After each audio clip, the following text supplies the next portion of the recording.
Hey guys, it's Michael Todd and welcome to The.Cult.Of.Vintage. Today guys, we are in Berwick, Pennsylvania and we are back. Don't you love the aesthetics? I love the aesthetics.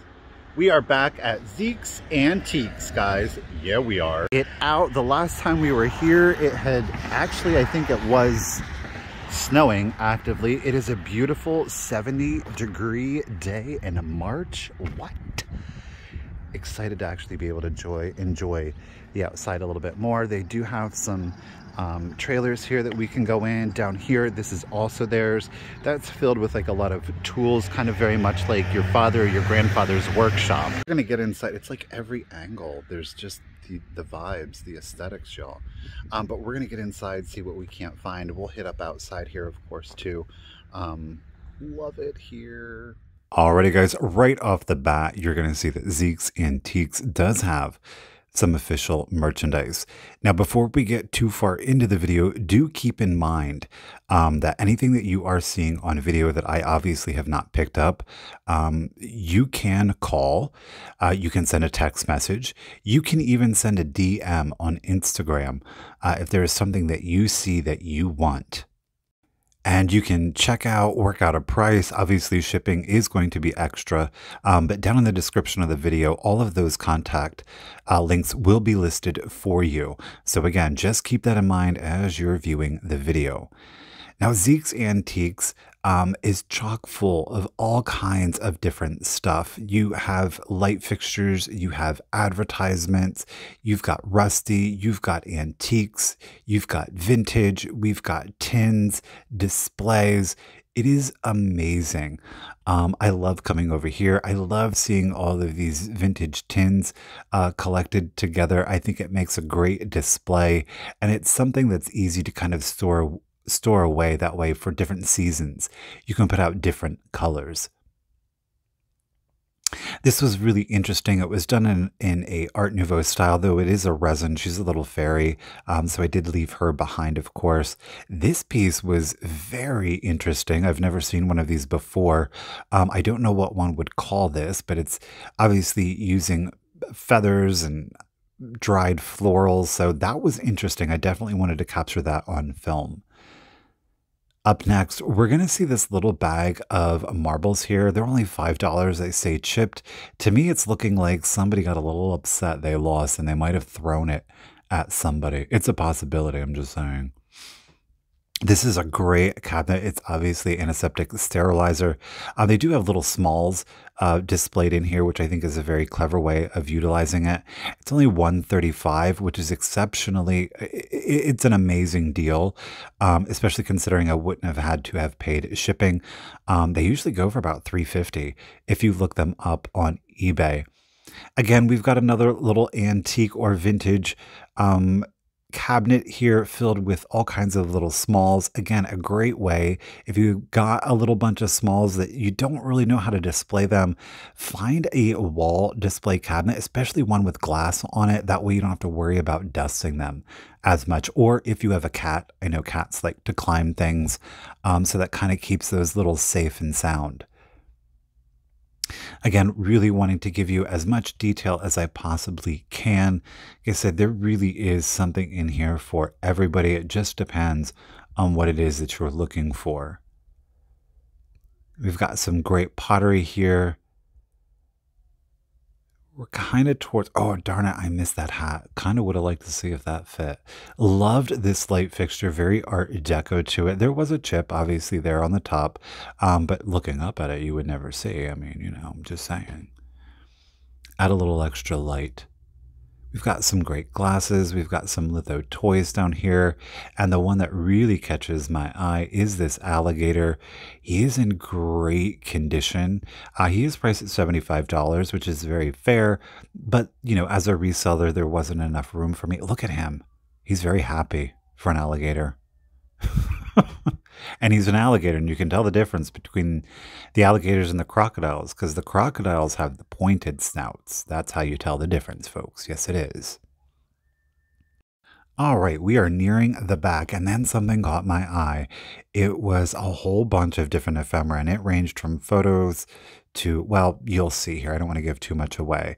This one was a little orphanage picture. We have here this very romantic looking couple taken in front of a hand painted backdrop. I loved it. And I decided I went through all of the photos and I thought I'm going to pick out some good ones and sell them as a lot. This little cowboy here, how darling is that? It's so cute. I just, it's instant family. They're conversation pieces. Oh goodness, look at her little chubby cheek. Look at those bright blue eyes, and you can tell how bright they were, even though it was a black and white photo. But they're great. You can switch them out for the seasons. It's an easy thing to display. Give a little character. These ladies, I would not want to be messing with them. Look at that giant bow on her and those huge curls. She is from 1929. She is so classic of the era, so I could not pick her up. And of course, the orphanage photo. Alrighty, guys, we are going to head upstairs, and don't worry, we're going to head back to all of that ephemera, because I'm telling you what, never pass up the ephemera. It does take a little bit more time to go through, but I'm telling you, some of the things that you can find, the advertisement, the photos, just some really unique pieces. There is a very strong market for it. I was pointing to the back there because that's where the Christmas is. Now, we are obviously here on the second floor. We've got a lot of Carnival glass. We've got some ruby glass, obviously in the marigold color. I'm not the biggest fan, though I will say some pieces are done so well, and that carnival effect is so rich on them, you can't help but stop and stare at them. We've got a lot of the 40s and 50s vanity pieces here, a little bit of uranium and some cobalt mixed in, and just a tiny little sprinkling of some pink depression up there on top. Like I said, there's a lot to see, folks. I think what I'll go ahead and do is I'll give you a little iCard right up here in the corner. That way you can check out the first video if you were so interested that I did at Zeke's Antiques. It has been a while, so a lot has changed. And I was very excited to see so much ephemera was out. I love the ephemera. Alrighty, guys, we have made it now into the Christmas room, and I did find this bag of flocked Santas. I like to lovingly refer to him as drunk Santa. He's very happy. But this little red flocked girl here with the wreath, I thought that she was absolutely darling. And I did see the Humpty Dumpty and this little guy here with the candle. I thought it was really cute. I ended up leaving them. This I was super excited about. I wanted to see if there was anything inside, and unfortunately, there was nothing inside. Alrighty, guys, we are back downstairs now, going through that ephemera. Here I found a songbook. It is from the, what was it, the 1800s, I believe. These are absolutely amazing. These are great, especially for somebody who has a piano or who loves playing a piano. Here we have got this has got all kinds of things. It shows how to do the cursive in the very front. I unfortunately didn't get that on camera, but how to write a check, how to write a notice, all kinds of interesting things. Beautiful font. This is a composition book. It is filled, and I do mean filled, with obviously beautiful script, but history lessons, vocabulary lessons, science lessons. I mean, it is amazing. It really truly is a time capsule. Again, these are things that you definitely don't want to overlook. It quite literally is a piece of history. So we are going to pick up all of these and a whole bunch of antique postcards. Now, there are a few that are marked 1910. There are some 1800s. There's 1908, but it is the graphics that really always catch my attention. Obviously, the more unique, the more collectible it would be. And you say, well, Michael, how do you really know? And I say this, it is like artwork. If it speaks to you and it inspires your imagination, that's something that you want to get. Again, these are little time capsules. You know, most of the artwork was done by hand. So it's very indicative of that time, that era, aesthetics that were popular. again, and like little tiny pieces of artwork, they do evoke emotion and I think, or thought, imagination. And I think that's why I love them so much.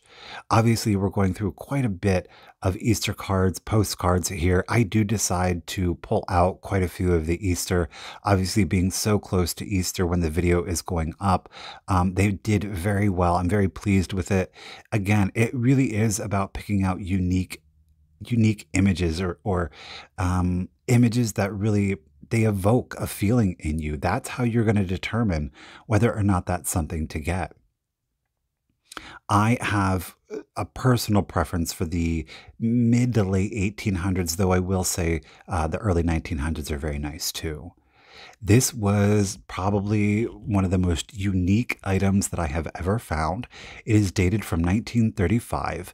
It is a sketchbook. Here we're seeing a young Joan Crawford. I thought that was really interesting. Some little inks here. There even is an application for a cartooning school, and it does look like he was initially rejected and had resubmitted it. There is even a letter to Dell Publishing to see if they would use any of the sketches, and if not, if they would kindly return it with the included stamp, in first class, of course. But these are all dated 1935 and some are 1936. I picked this up. I'm glad that I did. It did very well. It is wholly unique, and that is exactly what I'm going after. Talking about unique or life-threatening, I don't know, is that weird little medical booklet for that electro machine. It seems safe, doesn't it? This book was published in 1934. Oh, there's the United States. There we go, Michael. October 1934 to be exact. They're like almost every single page has a color plate on it, Peter and Peggy there. So we do decide to go ahead and get that one. Here's a little advertisement for the Gyro later. She is obviously a pin-up. Now, she was wearing a pink bra. She is not bare-breasted, folks. These are great little farmer books there with all kind of maladies and ailments in there. And again, on the road to health. These are things, it's so interesting to see the topics of discussion in that time.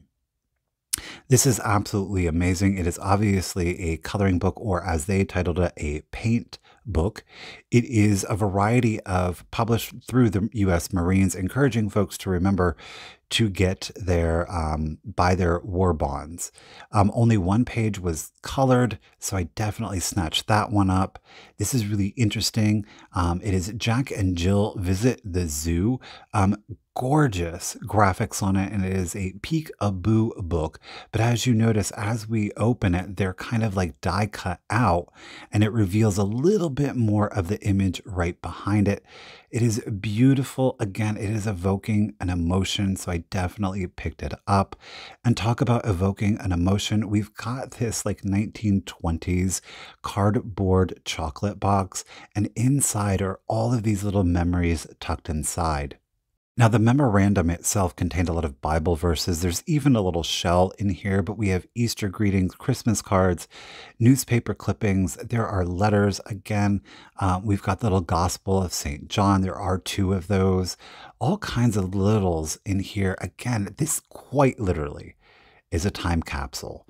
Well, this is the last thing almost that we're going to get here. We're going to head outside now, guys. Here we go. All right, guys, we are headed over to the other building. Oh shoot, I forgot to check those other storage units. All right, so we're gonna go in here and then we'll hit up the storage units. And what do you know? We find more ephemera, or more specifically, children's books. We do find this Winkin', Blinkin', and Nod. The artwork in here is absolutely stunning. There's a little loose page stuck in there, but that's not the artwork we were talking about. Here we see the Winkin', Blinkin', and Nod, little nursery rhyme. Again, look at the gorgeous graphics on this. We've got the Naughty Doll, and the Naughty Doll looks a little murdery. I'm not going to lie. She looks like she might, I mean, right? She's kind of not murdery. Like, oh. Oh my goodness. I love this. The Dinky Bird. I love that graphic. It's like she's in a giant thing of marshmallows there. She even has marshmallow hands. Now, in this building is kind of more of like the fancier, the higher end things, if you will. We've got some slide glass. We've got some Czechoslovakian hand painted. I love that reverse painted image back there. There's a little Fenton glass cat in the carnival, a lot of milk glass, including some Westmoreland, and again, Fenton. We've got silver crest. There's the green crest. We've got some Victorian milk glass up top here. I'm going really fast right now. These lady boudoir lamps, not really my vibe, you know what I'm saying? But we do have quite a few lamps over here. We're going to check it all out, don't you worry. Now, the thing, of course, out of all of this lovely stuff is the kind of trashy, tasticky kind of stuff here. These little sassy baby poodles, they unfortunately are missing their mother as well as an eye or two here.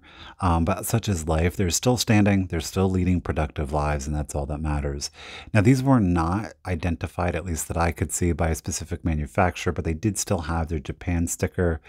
This one was really cute with a little tufted hair. But I was like, I wasn't in that much of a kitschy mood, to be completely honest with you. Alrighty, we are headed back more towards the back here. Okay, and we found a giant flock of Mallard Ducks here in all kinds. We've got table lamps, we've got figurines, we've got planners, we've got it all. These are really good. These are the Sirocco wood. I don't know. I've seen these before. I kind of regret not getting these. I think these are really pretty. It's very bohemian. But then if you had like a mid-century kind of decor, you could most certainly blend those in, no problem, even in a modern day decor. Love the decal, of course, on the child seat here, or pardon me, the high chair. Oh, and folks, there's more, don't you worry. Love this lamp. The little wooden rocking horse is really cute.